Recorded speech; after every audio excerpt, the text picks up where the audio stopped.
Bully my kid? You won't get to play either.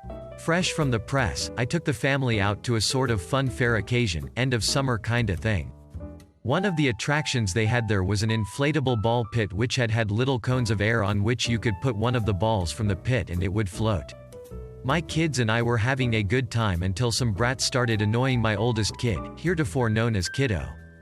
Kiddo is not an introvert or a loner by any sense of the word, but takes some time to open up before playing with stranger kids. Kiddo kept putting balls up on these little cones and was getting insanely excited about how it works and trying to figure it out. Science, bitches. When Brat decided that the only thing he wanted to do was get in Kiddo's way. Every time Kiddo would put a ball up, Brat would knock it down. At first Kiddo tried playing together with Brat, cause that's how we roll in this house, but Brat was having none of it. He was being, as his name would suggest, a brat. If Kiddo tried taking turns with Brat, Brat would monopolize the whole cone and not give Kiddo the chance to play as well. I'm a fan of letting my kids learn from experience, so I stayed nearby just to see how Kiddo would play this out. Eventually, Kiddo realized that there would be no peace with Brat and moved one cone over so each kid could play with their own. Cool, right? I thought that showed some pretty decent maturity on Kiddo's part, and I couldn't wait to tell Mom how grown up Kiddo was being. Then Brat decided that being a brat on one cone wasn't enough, he was going to follow Kiddo to the new cone. When Kiddo moved again, Brat was right behind, keeping up with the shenanigans. At this point I stepped in and told Kiddo that I was proud of them, but maybe it would be better to move a few cones over and give Brat some space. At the same time, I looked for Brat's parents, but there were no Karen-like figures to be seen, and when I asked, no one had seen Brat's parents. So I told him to leave Kiddo alone and stay on his own turf. Kiddo quickly forgot about Brat and continued playing with the new cones, while I spent the next 20 minutes throwing balls every time Brat would put one of his balls to balance on a cone, knocking his balls off. I'm positive he saw me, but I was just getting Kiddo's revenge, and since Karen was nowhere to be found, who was Brat going to tell? Mom loved the story, by the way, earned me a high five when she heard. Colleague keeps stealing my cereal, so I got salty.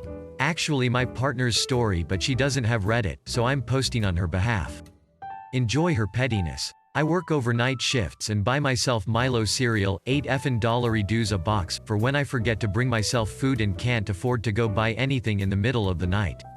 At work we've gotta put a sticker and our name on ish to claim it, so that was all G, and I left my cereal with all the other cereal. I started getting confused because a box of this would last me like a month, but recently I was buying 2 boxes in a fortnight and I'm like, this ain't right, and I realized someone had been eating my poor person lunch. I put a sticker over the seal saying, not yours, and someone wrote back on it after ripping it open, hide it better. Hide what better, ya dumb F?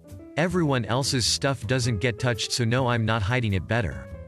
Instead, I put another sticker on it and wrote fair call and poured about 3 to 5 tablespoons of salt in the remainder of the box.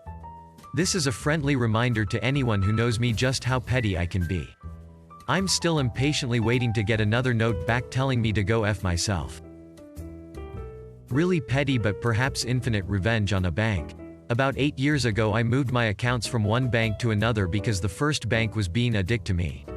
They really pissed me off. I accidentally overpaid my Visa with them by $2. They sent me a statement for $2 and I phoned them to tell them they could either send me a check or just close the account. I didn't care about the money. They insisted that they couldn't do this over the phone, that I had to come in person to a branch to get this settled.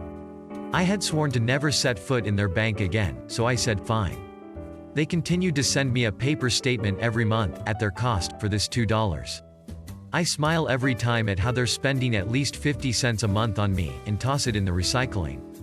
They tried to switch me to electronic statements at one point, but I insisted on paper, as is my right. 8 years of statements at about 50 cents a statement. I'm assuming they get a slight deal on postage for volume, and I've cost them $48 just because they wouldn't cancel out $2 over the phone. And there's no sign that they're going to stop. It's just a little thing that brightens my day once a month now.